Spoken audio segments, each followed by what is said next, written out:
காங்கிரஸ் கட்சியின் தலைவர் பதவியிலிருந்து செல்வ பெருந்தகை நீக்கப்படலாம் என ஒரு தகவல் வெளியே கசிந்துள்ளது. அதே சமயத்தில் இந்த வாரம் சென்னைக்கு வருகை தந்து அதிமுக கூட்டணி தொடர்பாக இறுதி முடிவு எடுக்க திட்டமிட்டிருந்த உள்துறை அமைச்சர் அமித்ஷா தனது பயணத்தை ரத்து செய்திருக்கிறார். இதன் பின்னணியில் என்ன நடக்கிறது என்பது பற்றி ஜெம் தொலைக்காட்சி வழங்கும் சிறப்பு செய்தி தொகுப்பை இப்போது பார்க்கலாம்.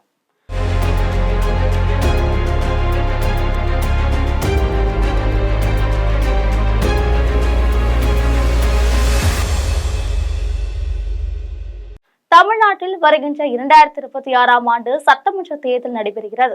இந்த தேர்தலில் போட்டியிடுவதற்காக 234 தொகுதிகளுக்கும் வேட்பாளர்கள் விருப்பமாக தரலாம் என எதிர்க்கட்சி சார்பில் தெரிவிக்கப்பட்டுள்ளது. அந்த வகையில் காங்கிரஸ் கட்சி தற்பொழுது சூடு பிடித்திருக்கிறது. இது மட்டுமல்லாமல் திமுக கூட்டணிகள் 40 தொகுதிகள் தங்களுக்கு ஒதுக்க வேண்டும் என காங்கிரஸ் தரப்பில் பேச்சுவார்த்தை நடந்து வருகிறது. இந்த சமயத்தில் தமிழ்நாடு காங்கிரஸ் தலைவர் செல்வ பெருந்தகை தனது பணிகளை சரியாக செய்யவில்லை என பல மொட்டை கடிதாசிகள் டெல்லிக்கு சென்றுள்ளன. டெல்லி காங்கிரஸ் மேலிடம் இது குறித்து ஆலோசனை நடத்திய நிலையில் கூட்டணி தொடர்பாக செல்வ பெருந்தகையால் திமுகவிடம் பலமாக பேசி ஒரு முடிவை ஏற்படுத்தி தர முடியவில்லை. மிகவும் இழுபறியாக சென்று கொண்டிருக்கிறது. இந்த சமயத்தில் தேர்தல் வேற நெருங்கி வருகிறது. எனவே செல்வ பெருந்தகையை நீக்கிவிட்டு வேறு ஒருவரை தலைவராக நியமிக்கலாம் என்ற ஆலோசனை நடைபெற்று வருகிறது. இதற்கிடையில் அதிமுக கூட்டணியை இறுதி செய்யும் வகையில் இந்த வாரம் உள்துறை அமைச்சர் அமித்ஷா சென்னை வர காத்திருக்கிறார்.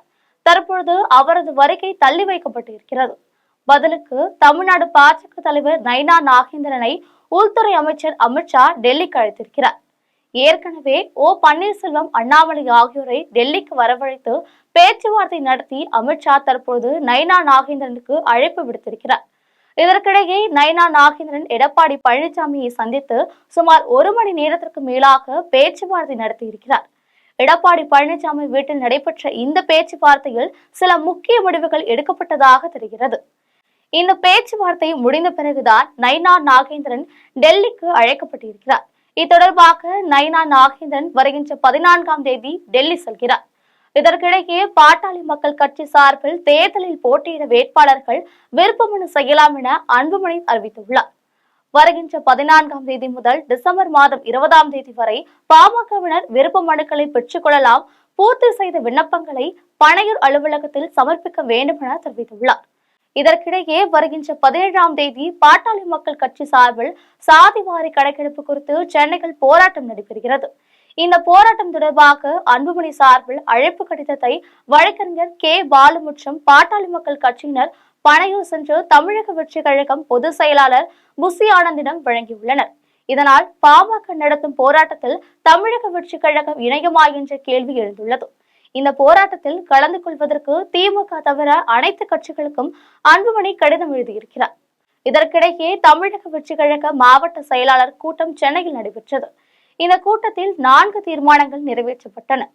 இதில் முக்கியமாக விஜயை முதல்வராக இயக்கும் கட்சிகளுடன் மட்டுமே கூட்டணி என்றும் கூட்டணி தொடர்பாக முடிவு எடுக்க விஜய்க்கு முழு அதிகாரம் உண்டு எனவும் தீர்மானங்கள் நிறைவேற்றப்பட்டன. இதற்கிடையே பொங்கல் பண்டிகையொட்டி தமிழக வெற்றி கழகத்தின் முதற்கட்ட வேட்பாளர்கள் பட்டியலை வெளியிட விஜய் ஆயத்தமாக வருகிறார். முதற்கட்டமாக மாநில அளவிலான பொறுப்பில் இருக்கும் நிர்வாகிகள் போட்டியிடும் தொகுதிகளை விஜய் அறிவிக்கிறார். இதற்காக வேட்பாளர்கள் அறிமுக கூட்டத்தை மிக பிரம்மாண்டமாக நடத்தும் முடிவில் விஜய் இருக்கிறார்.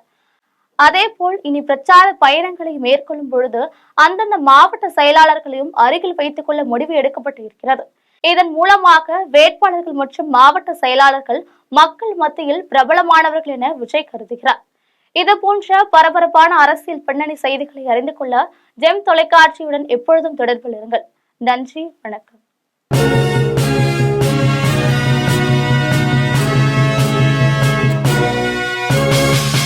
உடனுக்குடன் அப்டேட் தெரிந்து கொள்ள ஜெம் டிவி தமிழ் ஆப்பை இன்ஸ்டால் செய்யவும்.